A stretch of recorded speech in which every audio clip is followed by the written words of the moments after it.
दोस्तों, ये किस्सा शुरू होता है साल 1973 में। उस साल गीतकार अभिलाष को एक फिल्म मिली थी। फिल्म का नाम था रफ्तार। इसकी बड़ी स्टार कास्ट थी। विनोद मेहरा, डैनी, मौसमी चटर्जी और मदनपुरी, साथ में रंजीत भी थे। फिल्म का संगीत दे रहे थे सोनिक ओमी और इस फिल्म का डायरेक्शन कर रहे थे रमेश पुरी। इसको प्रोड्यूस किया था SI शिवदास सानी ने। अभिलाष जी के हिसाब से ये सिचुएशन बहुत ही चैलेंजिंग थी। सिचुएशन ये थी कि एक म्यूजिशियन है, वो समुंदर के किनारे रहता है और वो देखता है कि एक लड़की वहाँ से अपने आप को ख़त्म करने के लिए निकलती है। तब वो म्यूजिशियन उस लड़की को ज़िंदगी की प्रेरणा देने के लिए, एक मोटिवेशन देने के लिए एक गीत गाता है। और इस सिचुएशन पर अभिलाष को एक गाना लिखना था जो कि इंसान को ज़िंदगी जीने के लिए प्रेरित करे। तब अभिलाष ने काफ़ी सोच समझ के कई सारे मुखड़े लिखे, जिसमें एक मुखड़ा उनको बहुत पसंद आया। संसार है एक नदिया, दुख सुख दो किनारे हैं, ना जाने कहाँ जाएं हम बहते धारे हैं। संसार है एक नदिया, दुख सुख दो किनारे हैं। ये मुखड़ा फिल्म के डायरेक्टर को भी पसंद आ गया।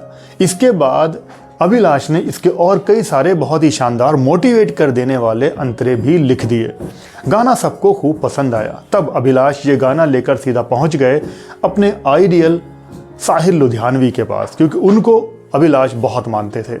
साहिल लुधियानवी के पास गए, उनके पैर छुए और उनको ये गीत सुनाया। जब साहिल लुधियानवी ने इस गीत को पढ़ा तो वो काफ़ी खुश हुए और अभिलाष की पीठ थपथपाई और कहा कि बेटा, तुमने पहली बार कुछ बहुत शानदार और बहुत हट के लिखा है। आज तक किसी भी शायर के दिमाग में ये थॉट नहीं आया है कि संसार है एक नदिया, सुख दुख दो किनारे हैं। ये बहुत ही अच्छा थॉट है, तुम इस गाने को लेकर आगे बढ़ो। उसके बाद अभिलाष जी काफ़ी खुश नज़र आए और फिर इस गीत को गाने के लिए चुना गया था बॉलीवुड के लेजेंडरी सिंगर मुकेश साहब और आशा भोसले को। मुकेश जी ने इस गीत को बहुत अच्छे से समझा, रिहर्सल वगैरह की और इस गाने की रिकॉर्डिंग की डेट तय हो गई। जब इस गाने को रिकॉर्ड करना था तब वहाँ पर आशा भोसले मौजूद थी, मुकेश साहब भी वहाँ पर थे और करीब 20-25 वायलिन बजाने वाले थे और म्यूज़िक डायरेक्टर उत्तम सिंह वो भी वहाँ पर मौजूद थे। वो इस गाने का अरेंजमेंट कर रहे थे और इस गाने में वायलिन भी वही बजा रहे थे।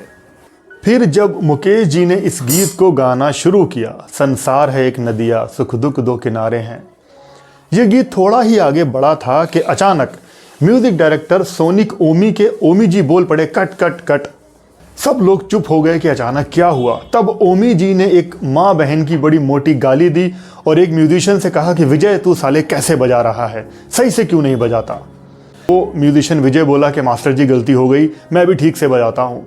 उसके बाद भी ओमी जी नहीं रुके कि तुम लोगों को समझ नहीं आता, तुम ठीक से नहीं बजा सकते, तुमने बेड़ा गर्क कर दिया, ये और वो बहुत सारी बातें सुनाई। अब तो माहौल और ज़्यादा टेंशन से भर गया। तब सिंगर मुकेश जी ने सिचुएशन को बड़े ही खूबसूरत तरीके से संभाला और तब मुकेश जी ने कहा कि अरे विजय, मैं बेसुरा गा रहा हूँ तो तू क्यों मेरी नकल कर रहा है, तू तो सही से बजा। और इतना कहना ही था कि लोग ठहाका मार के हंस पड़े और माहौल एकदम नॉर्मल सा हो गया। जबकि सिंगर मुकेश साहब एकदम अपना गाना परफेक्ट सुर में गा रहे थे, लेकिन फिर भी उन्होंने ये बात बोली, बड़ापन दिखाया और माहौल को एकदम नॉर्मल किया। उसके बाद ये गाना बहुत ही अच्छे ढंग से सही से रिकॉर्ड हो गया। मुकेश जी ने और आशा जी ने इस गीत को इतना शानदार गाया है कि रिजल्ट आप सबके सामने है। आज भी ये गीत लोगों के लिए मोटिवेशन, एक प्रेरणा बन गया है और इतने सालों बाद भी इस गीत को सुना जाता है और बहुत हिट गाना रहा है ये।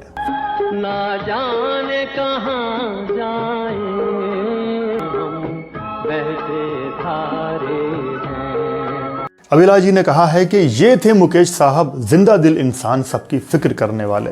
तो इस पूरे किस्से को अभिलाष जी ने एक इंटरव्यू में भी बयान किया है। ये वीडियो आपको कैसा लगा ज़रूर बताइएगा। इस वीडियो को पसंद किया हो तो लाइक करना, चैनल पे नए हो तो सब्सक्राइब करना। आप लोग अपना बहुत बहुत ख्याल रखें और देखते रहें रेट्रो शोवेज। जय भारत, जय हिंद।